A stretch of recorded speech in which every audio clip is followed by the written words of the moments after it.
Hi students, I'm going to teach you how to add your classroom Google Calendar to your personal Google Calendar. This way you can get notified of any assignments that are due, as well as have access to all of the Zoom links right from your calendar.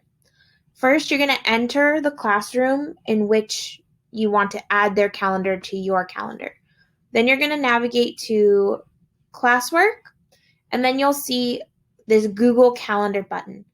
You're then going to click on the Google Calendar button, and it should pop up to your Google Calendar. If you're not logged in, it will ask you to log in. But if you're doing this from your classroom computer and you're logged into Google Classroom, everything should be fine. The next step that you're going to do is select Add. This will populate this calendar onto your list of calendars. As you can see, I have all of my class periods, my personal one, as well as my office hours.